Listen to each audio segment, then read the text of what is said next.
ওরে বাবা, আমাকে টাকা দিচ্ছে।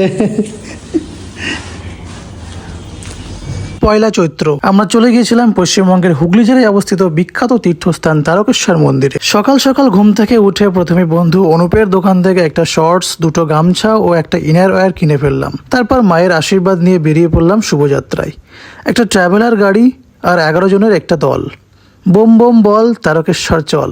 রানাঘাট থেকে প্রথমে এসে পৌঁছলাম বলাগড় ঘাট, সেখান থেকে ফেরি করে হুগলি নদী পেরিয়ে জিরাট থেকে আমাদের গাড়ি ছুটে চললো শেওড়াফুলির দিকে। এই শেওড়াফুলি থেকেই জল তোলার ঘাট থেকে আমরা জল নিয়ে হেঁটে হেঁটে যাব তারকেশ্বর। শেওড়াফুলিতে পৌঁছে প্রথমে ঘি ও সবজি দিয়ে সিদ্ধ ভাত রান্না হলো। খাওয়া দাওয়া সেরে সবাই দুটো জল নেওয়ার ঘটের সেট কিনে নিলাম। ভক্তরা শ্রাবণ মাসে শেওড়াফুলি থেকে গঙ্গার জল নিয়ে পায়ে হেঁটে তারকেশ্বর শিবলিঙ্গে জল ঢালেন। সন্ধ্যে 7টা নাগাদ আমরা হাঁটতে শুরু করলাম। এমন কপাল, 15 মিনিটের মধ্যেই শুরু হয়ে গেল ঝড় বৃষ্টি। তবে এটা আমার কাছে একটা অ্যাডভেঞ্চার থেকে কম কিছু নয়। ছাতা মেলে আমরা হাঁটতে আরম্ভ করলাম, আর 10টা নাগাদ আমরা পৌঁছে গেলাম ডাকাত কালী মন্দিরে। সেখানে সবাই ঘন্টা খানেক রেস্ট নিলাম। এখানে কিন্তু সেদিন একটা বিয়ে হচ্ছিল। আমরা অনেকক্ষণ অপেক্ষা করেও কিন্তু মিষ্টি পাইনি। প্রথমে মন্দিরে পুজো দিয়ে নিলাম, তারপর সাথে করে নিয়ে আসা ফলমূল ও বাদাম খেয়ে আমরা ওই 10টা নাগাদ আবার রওনা দিলাম আমাদের নেক্সট স্টপ কাশী বিশ্বনাথ ধামের দিকে। ব্লগের পরবর্তী অংশ দেখতে পাবে নেক্সট ভিডিওতে। টাটা।